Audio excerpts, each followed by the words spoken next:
नमस्कार दोस्तों अगर डॉक्टर आनंद भारद्वाज के इंडिया में रहने का कोई शायद फायदा उठा रहा है तो वो मैं ही उठा रहा हूँ, क्योंकि मैं हर हफ्ते सर को पकड़ लेता हूँ। सर मेरे को देखो, आपने प्रॉमिस किया था मेरे को आना है और आपने बोला था कि मैं मिलूंगा, और मैं हर बार आपके लिए एक से बढ़कर एक बढ़िया इंफॉर्मेटिव पॉडकास्ट लेके आ रहा हूँ डॉक्टर आनंद भारद्वाज के साथ। थैंक यू सर, आज भी मिलने के लिए।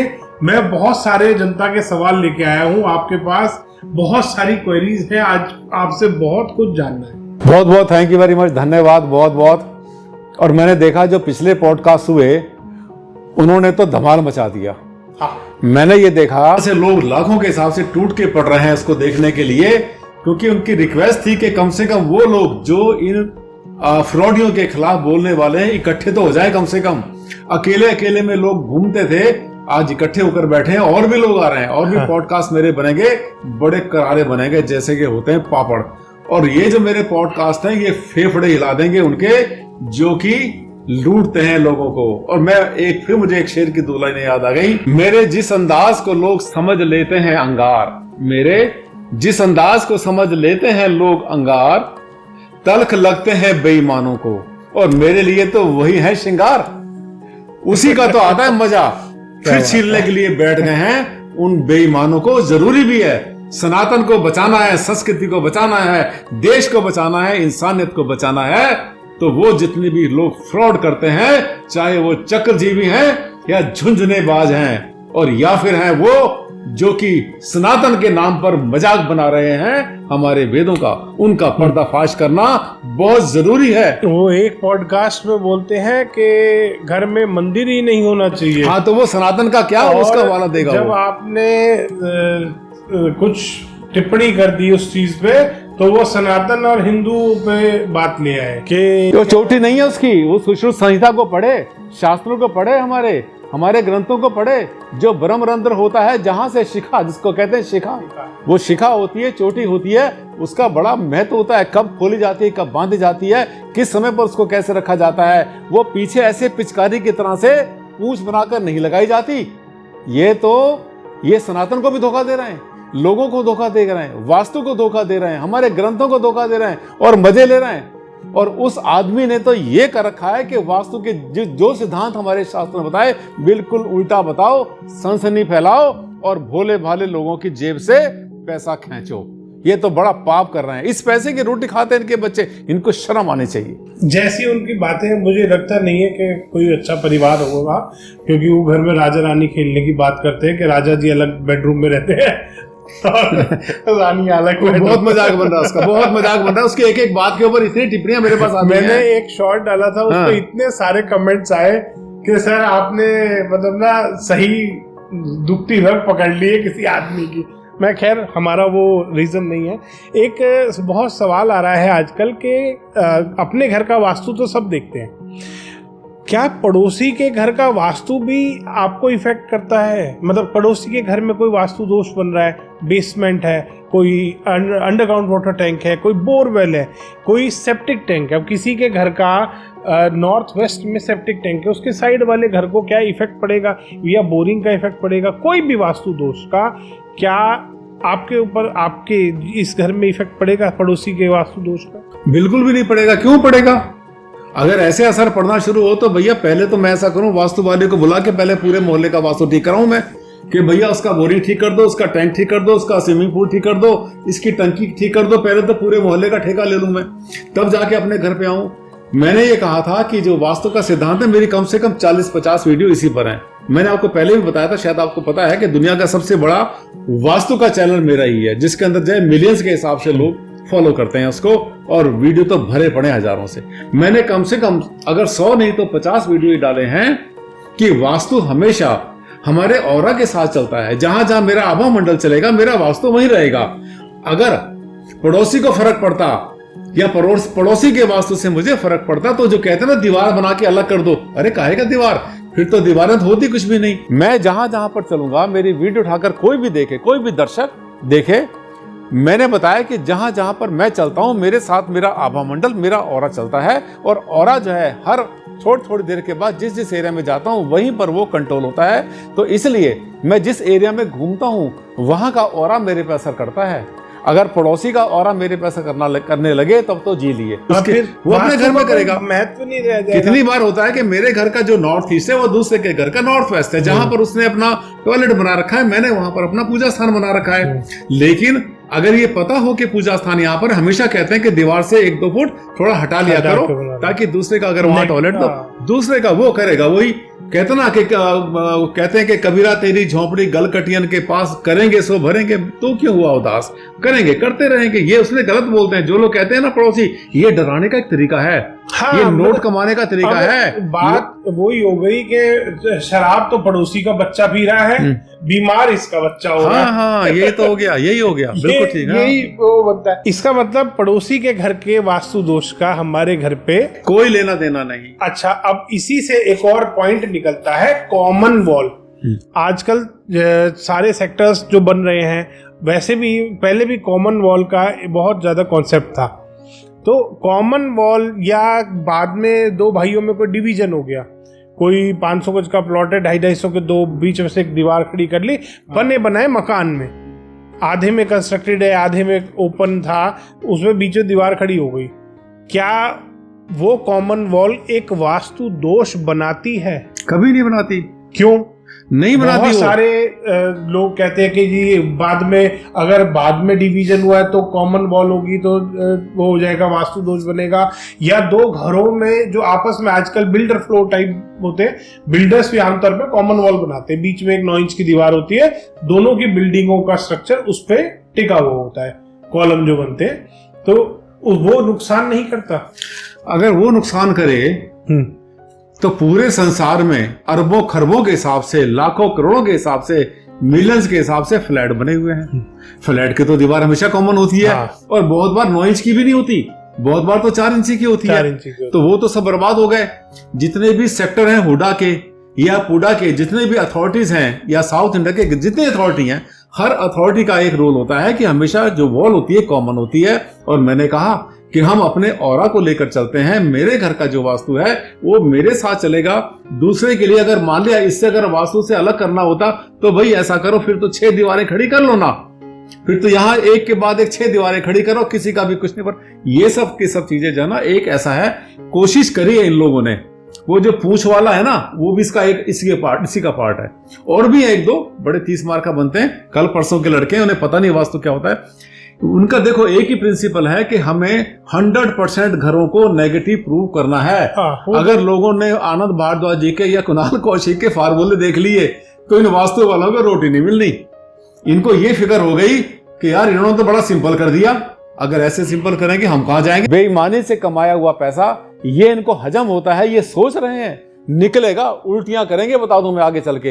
ये जितना भी झूठ का पैसा होता है, बेईमानी का पैसा होता है, निकलता है इसी जन्म में, इसी जमीन पर यही भोग के जाएंगे। क्या वास्तु में बदलाव आता है जो बाद में डिवीजन होते हैं, पार्टीशन जैसे घरों में होते हैं, क्या उससे कोई वास्तु में चेंज आता है या उससे फायदा नुकसान कुछ होता है? नहीं, देखिए जब किसी भी घर में पार्टीशन होगा तो कई बार केमिस्ट्री बदल जाती है। पहले जो है पूरा का पूरा एक हवेली थी, उसका टॉयलेट यहाँ बना था, बेडरूम यहाँ पर था, तो जैसे इसमें दीवारें बनाएंगे तो हर किसी के वो कक्ष जो है अलग अलग दिशा में पहुंच जाएंगे। बस इतना सा फर्क पड़ता है। अपने अपने एरिया को ठीक करो और मस्ती से रहो। हो सकता है उससे वास्तु किसी का बेटर हो जाए। हाँ। हो सकता है वो जब भी डिवीजन होता है, मैंने हमेशा बताया कि जब भी 2 भाइयों में बंटवारा होता है तो आमतौर पर वास्तु कुछ ऐसे मतलब सेटल हो जाता है कि एक भाई आमतौर पे बेटर फील करता है और दूसरे को कुछ ना कुछ नुकसान होने शुरू होते हैं। पर वास्तु का ज्ञान आजकल सबको है, क्यों उठाएं परेशानी, क्यों मुसीबत। वास्तु में स्टार्टिंग फ्रॉम, अब घर के बाहर से मैं स्टार्ट करूँ ना, आजकल फ्लैट्स अपार्टमेंट का जमाना है। अभी 3-4 दिन पहले मेरे पास एक क्वेरी है, सर मेरे घर के बाहर ना ब्राउन कलर का फ्लोर मैट है पूर्व दिशा में। इतना वहम फैला दिया। बताओ फ्लोर मैट और वास्तु का क्या लेना देना है? कि फ्लोर मैट का कलर वहां पे आपने मुझे बताया नहीं सर कि मेरे फ्लोर का मैट का कलर ब्राउन है और ये तो नेगेटिव होता है, मैंने एक रील में देखा है। इतना अंधविश्वास फैला रखा है। तो वास्तु का ना ज्ञान से ज्यादा अंधविश्वास और ये जो फालतू की चीजें लोगों के ऊपर डाली जा रही है वास्तु के नाम पे, ये बहुत फैल रहा है। हाँ देखिए, ऐसा होता है कि मैट हो या पर्दा हो या दीवारें हो या कलर हो या कुछ भी चीज होती है, जब भी इसमें हम किसी की बात करते हैं, मैट की बात किसी की भी करते हैं, तो हम उस दिशा की बात करते हैं कि उस दिशा के जो कलर है उस कलर को यूज करो। पर मैट जो है ना, मैट से इतना कोई बड़े फर्क नहीं पड़ते, कर लो तो ब्लू कलर का, अच्छी बात है, नहीं तो कितना कोई मुसीबत नहीं होती। लेकिन होता क्या है कि आप ये इमेजिन करो कि आपने अपने घर का उत्तर दिशा, दीवारें भी नीली, गेट भी नीला, आपकी मैट भी नीली, आपका पर्दा भी नीला, आपका ये भी नीला, वो भी नीला, तो भैया खुद भी नीले कपड़े पहन लो। मैंने दिल्ली में एक घर देखा था और उस घर में बाहर सामने वो टिल्टेड वो था एक्सिस पे, मैं समझ गया था किसी वास्तु वाले, आधे घर पे ब्लू पेंट था, आधे घर पे येलो पेंट था। वो शायद ब्लू वाला साइड नॉर्थ आ रही थी, उधर शायद ईस्ट आ रहा था। सामने दो अलग अलग कलर, मतलब जैसे पेंट मार देते हैं ना, मुझे लगा 2 बिल्डिंग है, बाद में जब ध्यान से देखा वो एक ही बिल्डिंग थी। उस आदमी ने 2 कलर करा रखे थे वास्तु की वजह से। देखो क्या होता ना कि ये जो वास्तु, मैंने बताया ना, जितनी परेशानी अपने क्लाइंट के लिए आप खड़ी करोगे, जितना उसके लिए रहस्य पैदा करोगे, जितना उसके लिए हाई फाई बनाओगे, चाहे झुंझुना हाथ में लेकर के बना दो या चक्र दिखा दो 2-4 उसको, या उसे कहो तेरे घर में भूत नाच रहे हैं, प्रेत नाच रहे हैं, है ना, तेरी फेंक्शुई करूंगा मैं तेरा ये करूंगा, जितना उसको आप जो है लपेटे में लोगे उतना ही पैसा बनेगा, उतना डरेगा घबराएगा, और उसको लगेगा अरे ये तो वास्तु कंसल्टेंट बड़ा हाईली टेक्निकल है, ये तो बड़ी गहराई में जा रहा है, जो कभी किसी ने बताया नहीं वो कर रहा है ये। तो ऐसा है कि आज का जमाना जो है ये लोगों की, मैं आपको बताऊं कि ये गलती वास्तु कंसल्टेंट्स की तो क्या है, वो तो वीकनेस को एनकैश कर रहे हैं। आज मैं इस पॉडकास्ट पर बता रहा हूं आपको फार्मूला, एज ए कंज्यूमर आपके पास राइट है। जब भी कोई वास्तु कंसल्टेंट आपके पास आता है और आपको कुछ बताता है कि ऐसे करो, वहां नीला कर दो, वहां पीला कर दो, यहां ऐसे करो, उल्टे खड़े होकर के पानी पी लो और अपनी खोपड़ी पर ये लगा लो, जब भी आपको किसी तरह से कोई लपेटे में लेता है, चक्कर लगाता है, ये अपने हाथ में वो प्लास्टिक का लाल पीला हरा नीला झुंझुना लेकर घूमता है, तो समझ लेना कि आप जो है उसके चक्कर में आने वाले। और आपके पास हर राइट है, पूछा करो उससे कि भाई साहब वास्तु वाले, या तो इसको आप साइंटिफिकली प्रूव कर दो, या इसका लॉजिक बता दो, या किसी ग्रंथ में लिखा हुआ दिखा दो, और अगर नहीं दिखा सकते तो ये पढ़िए, सेलो टेप मुंह पर लगाओ और चुपचाप निकल लो यहां से बाहर। उनके लपेटे में मत आओ, अपने आप को ऑफर मत करो कि हमें बेवकूफ बनाओ, हम बनने को तैयार हैं, ऐसा नहीं करना आपने। और अभी जैसे बात हो रही है कलर्स की, तो आजकल व्हाइट कलर को लेके बड़ा वहम फैला दिया है। व्हाइट कलर की स्लैब नहीं होनी चाहिए, साउथ वेस्ट के मास्टर बेडरूम में व्हाइट कलर नहीं होना चाहिए, जल तत्व का कलर है, बह जाएगा सब कुछ, बर्बाद हो जाएगा सब कुछ। ओहो, ये हो रहा है। ये सुना मैंने भी था, मुझे लोगों ने कहा, मैंने आपको भेजी थी रील, मैंने कहा सर ये हो रहा है, आप अपनी किसी वीडियो में इस चीज को जरा पॉइंट करो कि ये गलत क्या है। तो ये ऐसा नहीं लग रहा कुणाल जी आपको बड़ी मुसीबत हो गई है, लोगों ने इतना वास्तु को इतना गड्ढे में धक्का दे दिया, हम कहाँ संभालेंगे, किसको संभालेंगे हम? तो ये ना 4-4 दिन के कोर्सेज चल रहे हैं, और होता क्या है, ये 99 रुपए, 199, 299 सस्ते कोर्स होते हैं, और वो चक्रा किसी ने सिखा दिया, और 100% चक्रा चल रहा है, दिशाएं गलत निकाल रहे हैं, जोन्स गलत के नाम पे बेवकूफ बना ही रहे हैं। बार चार्ट मैंने आपको एक बार शेयर किया था, एक पूरा प्लान शेयर किया था, एक केस स्टडी, 17 लाख रुपए की रेमेडी उसमें बता रखी थी, मैंने आपको भेजा था एक बार कि सर ये देखिए PDF पूरा आया हुआ है, किसी क्लाइंट ने मेरे को शेयर किया है, 17 लाख रुपए की रेमेडी बता रखी थी, उसके 190 गज के मकान में, सिंगल फ्लोर बना हुआ मकान 190 गज का, 17 लाख रुपए की रेमेडी बता रखी थी, चक्रा लगा के कि यहाँ दीवार पे मैं एक गोल्ड का पिरामिड लगाऊंगा, यहाँ दीवार पे चांदी का लगाऊंगा, यहाँ तो उसकी मून की दिशा है तो मैं यहाँ पे एक मून का गोल वो लगाऊंगा, चांदी का, मतलब सोना और चांदी लगा रखा था उसके घर पे दीवारों पे लगाने की बात करेंगे। इतना लूटा जा रहा है वास्तु के नाम पे सब। नहीं, पर कैसे बचाओगे? मैं तो इस बात को सोच के बड़ा परेशान हूँ। बचा रहा हूँ ना मैं, इसीलिए आपके पास इतने सारे सवाल लेके आया। ये जो हम पॉडकास्ट हम बना रहे हैं, क्या और वास्तु कंसल्टेंट ऐसे नहीं है जो कि ईमानदारी से काम कर रहे हैं, वैदिक वास्तु पर काम कर रहे हैं? अगर हो तो इनका पर्दाफाश करो ना, ये जितने लूट मार करने वाले लोग हैं, मैं तो सबको बोलता हूँ, है बहुत सारे ये संभालना भारी पड़ जाएगा हम लोगों को, बता दें, मतलब कंसल्टेंट कर रहे हैं कुछ बिगाड़ने वालों की लाइन लगी पड़ी है रोज नया। ये क्या है कि ये सबके सब ना सनसनी के खिलाड़ी हैं। वो जो पूंछ वाला है ना, जो व्हाइट बालों वाला, जो पूंछों वाला जो सा है, वो भी काम कर रहा है, सनसनी फैला रहा है। इसी तरह से लोग कह रहे हैं तुम्हारे घर में भूत नाच रहे हैं, प्रेत नाच रहे हैं, आत्माएं नाच रही हैं। पुराने टाइम में ये कहा करते थे कि आदमी कि इंसान की मृत्यु हो जाती है और उसकी आत्मा भटकती है। आज इंसान की आत्मा मर गई है और वो आदमी भटक रहा है, लूट मार करने के लिए लपलपाता हुआ, मुंह में से लार लटक रही है कि यहां से निकालूं वहां से निकालूं। अरे दुखी आदमी एक मिल तो जाए। मैं कई बार सोचता हूं कि अगर लोग दुनिया में दुखी लोग नहीं होते तो इन लूटने वालों को इनको रोटी भी ना मिलती। ये ढूंढते हैं कि कौन दुखी है, परेशानी में एक आदमी मिल तो जाए और उसके बाद में उसको जो निचोड़ते हैं अच्छी तरह से। ये सिर्फ वास्तु की बात नहीं है, वास्तु में भी ऐसे हैं, ज्योतिष में भी ऐसे हैं, और जितने भी और जितने ऑकल्ट साइंसेज हैं, चाहे वो टैरो कार्ड समझ लो या कुछ भी, मैं किसी भी कोई भी ऐसी चाहे चीज उससे अलग नहीं है। ऑकल्ट साइंसेज के जितने भी अपने आप को महारथी समझते हैं, ये सिर्फ ढूंढते हैं एक दुखी आदमी को, और ये समझते नहीं कि दुखी आदमी पहले से दुखी है। उसकी अगर इस तरह से अगर उससे पैसा लूटेंगे बेईमानी से, झूठ बोल कर, तो उसकी आत्मा नहीं कोसेगी क्या? इनका जो है मतलब इंसानियत, इनका जो है ह्यूमैनिटी इतनी खत्म हो चुकी है, बिल्कुल जमीन पे गिर चुके हैं, गड्ढे में जा चुके हैं ये लोग। रोज नई नई बातें बता कर ये शास्त्रों के नाम पर जो खिलवाड़ कर रहे हैं। और मैंने देखा एक और हैं, हमारे जानकारी हैं, हमें बहुत अच्छे हमारे क्लोज हैं, आप भी जानते हैं, आपकी भी उनसे बातचीत होती रहती है। उन्होंने भी इनका पर्दाफाश किया हुआ है। रोज एक नया छोटा सा रील बनाते हैं वो, और रोज जितने भी ये न्यूमरोलॉजी वाले, जितने भी ज्योतिष वाले, वास्तु वाले, इन सबकी उसने खटिया खड़ी कर रखी है। लेकिन वो भी तो अकेला, मतलब बोलते बोलते उसका गला भी थक गया होगा उस पर्सन का, गुड़गांव में रहता है वो, उसने भी इनका बड़ा पर्दाफाश किया हुआ है। लेकिन ये हम जो है 6 लोगों के लिए कुछ बोलते हैं या उनका पर्दाफाश करते हैं 20 और नए तो कम से कम 40 निकल आते हैं, रोज के नए निकल आते हैं। कैसे संभालेंगे? सही बात है। क्या ये मतलब जितने भी क्लाइंट्स हैं उनकी रिस्पॉन्सिबिलिटी, आप लोगों की रिस्पॉन्सिबिलिटी नहीं है कि आप जो है छानबीन करें? जब किसी कंसल्टेंट की कोई एडवाइस लेते हैं, पहली बात तो आप देखिए वीडियो हमारे, हमने बिना तोड़-फोड़ के, बिना खर्चों के कितनी एडवाइस बता रखी है। कोई सामान नहीं बेचते।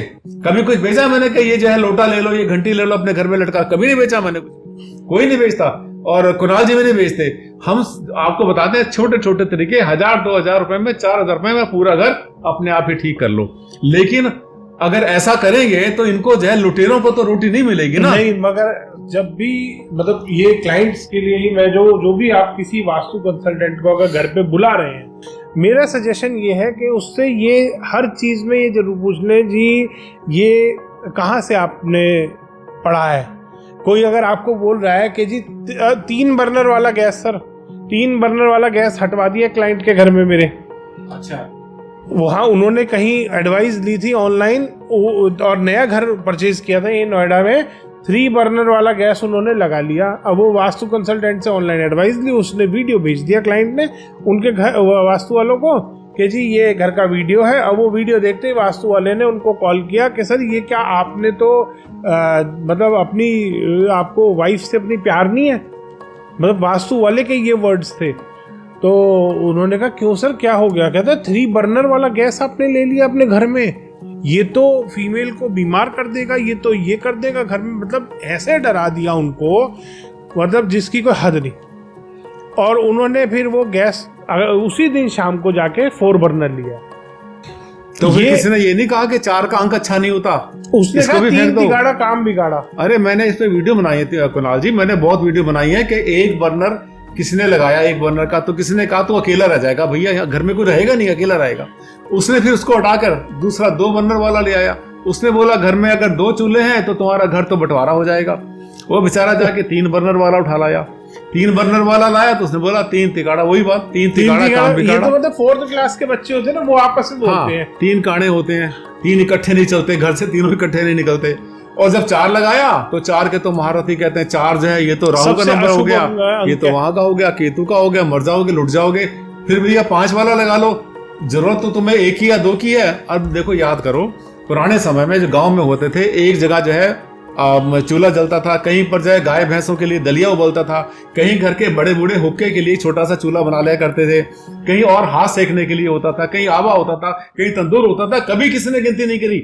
लेकिन वास्तु वालों को मजा कैसे आएगा? जब तक के लोगों को वहम नहीं डालेंगे, जब तक तुम्हें लपेटे में नहीं लेंगे, कुछ ना कुछ ऐसा वहम जरूर करेंगे कि तुम्हारी रात की नींद उड़ जाए और तुम उसी को बुलाओ जिसने ऐसी घटिया बात करी हुई है।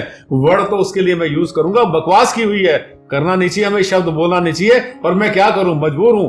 उनके लिए जो शब्द यूज करना चाहता हूं वो इस पब्लिक प्लेटफॉर्म पर पॉडकास्ट में नहीं बोल सकता, लेकिन मैंने आपसे कहा था कि आज के पॉडकास्ट में उनके फेफड़े हिल जाएंगे जो कि बेईमानी की रोटी खिला रहे हैं अपने बच्चों को, और उनको शर्म अगर थोड़ी बहुत है आज और अभी सॉरी बोलें और अपने वीडियो के ऊपर उस काम को बंद करें, उसके बाद माफी मांगे और कोई ईमानदारी का काम कर लेना। और वास्तु भी करना है तो ईमानदारी से करो ना, क्यों, कौन मना करता है? धर्म कर्म है, ज्योतिष है, पूजा पाठ है, ईमानदारी से करो, क्यों नहीं करते? बेसमेंट पे मैंने पहले भी हमारे पॉडकास्ट में डिस्कशन हो चुका है, बट क्वेरीज इतनी सारी है बेसमेंट की, तो एक बार दोबारा से मैं चाहूंगा छोटा सा एक आप बेसमेंट पे थोड़ी सी टिप्पणी दे दें कि बेसमेंट अच्छा है, बुरा है, रेजिडेंशियल में, कमर्शियल में, इंडस्ट्रियल में, कोई भी भूखंड में। देखिए बेसमेंट जो है ना, हम कहते हैं कि बेसमेंट नहीं होना चाहिए, वास्तव में कहा जाता है। उसका कारण क्या होता है कि आप जहां भी रहते हैं, आप अपने जिस लोकेलिटी में आप 10 घरों में अगर बेसमेंट बने वहां पर जाकर देखेंगे तो 2, 4, 10, 5 साल के बाद में आपको 10 में से 9 बेसमेंट में कचरा मिलेगा। पुराना सोफा पड़ा है, टूटी साइकिल पड़ी है, कुछ और पड़ा हुआ है, नौकर का सामान पड़ा हुआ, ये सब पड़ा रहेगा, मेंटेन नहीं होते, उसे कहते हैं भूत बंगला।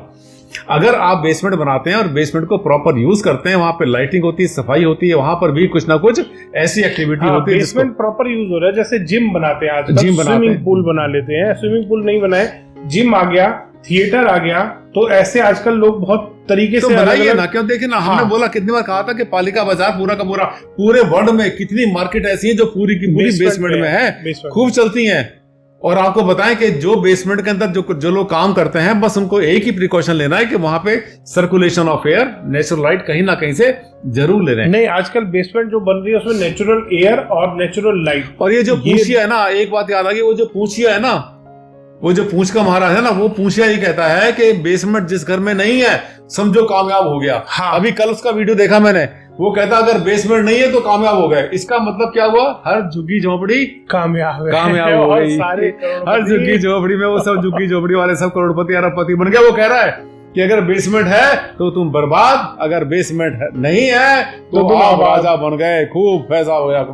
ये तो कमाल की बात है, वो सनसनी फैलाता है और कुछ नहीं है। और मजे ले रहा है, वो मजे ले रहा है लोगों के ऊपर। आजकल एक और सनसनी फैली हुई है कि आप जितना ऊंचाई पे जाओगे, 2nd floor, 3rd floor, 4th floor, floors का आजकल जमाना है, उतना ही हानिकारक होता है रहना वहां पे। कोई कहता है पॉजिटिव होता है, क्या इसके पीछे वो क्या है, रीजन क्या है कि हानिकारक है, फायदेमंद है, क्या चीज? नहीं, इससे नहीं फर्क पड़ता कुछ भी। देखो ऐसा है, मैं बताता हूँ क्या है कि पहले जो है ऊपर चढ़ना मुश्किल पड़ता था, ग्राउंड फ्लोर हमेशा आबाद हुआ करते थे। जो फर्स्ट फ्लोर होते थे, जैसे डीडी के अथॉरिटी के बॉसे होते थे, वहां पे कुछ थोड़ी सी कम रौनक होती थी। 3rd फ्लोर पे और कम होती थी। जो 4था फ्लोर होता था वो अक्सर किराए पर रहता था, वहां पे ज्यादा निवास नहीं होता क्योंकि चढ़ना मुश्किल होता था। आज का जमाना लिफ्ट का है। और आपको बताएं कि वास्तु को फर्क नहीं पड़ता आप नीचे रहते हैं या सबसे ऊपर रहते हैं, इससे कोई अंतर नहीं पड़ता। और जो इसका मतलब तो यह है, जो मल्टी स्टोरी बिल्डिंग है, इतनी बड़ी बड़ी अपार्टमेंट है, वर्ल्ड में जाकर देखो जिनकी वैल्यू अरबों खरबों में है, ऐसे ऐसे फ्लैट में बड़े बड़े लोग रहते हैं, धर्म कर्म वाले भी रहते हैं, ईमानदार भी रहते हैं, बिजनेसमैन भी रहते हैं। ये ऊपर जाने से नीचे जाने से कोई फर्क नहीं पड़ता। ग्रेविटी का वैल्यू, जी की वैल्यू इतनी कम, थोड़ा सा फर्क पड़ता है मामूली सा, जिसकी कोई वैल्यू ही नहीं है। तो वो क्या है कि वही देखो तरीका मैंने आपसे कहा था कि इनका ये है कि रगड़ो, किस तरह से पकड़ो हर हालत में, कि प्रूव कर दो कि तुम भी गलत, तुम्हारा घर भी गलत, उसका भी गलत, ये भी गलत। जितना गलत प्रूव करेंगे उतने इनको जो है इनको पैसे मिलेंगे। बातचीत कंटिन्यू रहेगी, अगले एपिसोड में फिर मुलाकात करते हैं और इससे भी ज्यादा और इंफॉर्मेटिव एपिसोड होने वाला है अगला, तो मिस नहीं कीजिएगा। आज के लिए इतना ही सर। नहीं, रेमेडी बताएंगे ना, रेमेडी तो हमने कहा था, चलो अगली बार बताएंगे, अगले एपिसोड में। अगले एपिसोड में आ रही है, क्योंकि ये मेरे लिए ये सवाल भी जरूरी थे। रेमेडी वाला भी अब अगला आ रहा है, अब सारे क्वेरीज रेमेडीज वाली है। साथियों, अगली बार आपको अगले एपिसोड के अंदर, इसी का भी चल रहा है, ये कंटिन्यूटी चल रही है, हमारे जो पॉडकास्ट बंद नहीं हुए और ये चलते रहेंगे जब तक इन सबको हम सड़क पे खड़ा ना कर दें। सारे के सारे कपड़े उतार के इनका, सारे के सारे इनके पर्दाफाश कर देंगे जितने लोग हैं। और हाँ, अगले एपिसोड में आपको फिर से एक विज्ञान का एक छोटा सा गेम दिखाऊंगा, किस तरह से लोग विज्ञान का सहारा लेकर चमत्कार बताते हैं कि देखो हमने चमत्कार कर दिया, उन चमत्कारों के ऊपर से भी धीरे धीरे पर्दा हटाऊंगा ताकि आपको पता चले कि दुनिया विज्ञान पर चलती है और ऐसे जो चमत्कार होते हैं उन पर नहीं चला करती। चमत्कार करेगा तो ऊपर वाला आपके साथ करेगा। हाँ, कुछ कह रहे थे आप, बता रहे थे अगले एपिसोड के बारे में। नहीं, बस यही कि अगले एपिसोड में आपको इन सब बहुत सारे क्वेरीज मैंने इकट्ठी कर रखी है जिनका रेमेडीज बताएंगे। तो जुड़े रहिए हमारे साथ सारे एपिसोड्स में। अगला एपिसोड इससे भी ज्यादा इंफॉर्मेटिव होने वाला है और रेमेडीज के ऊपर होगा। धन्यवाद।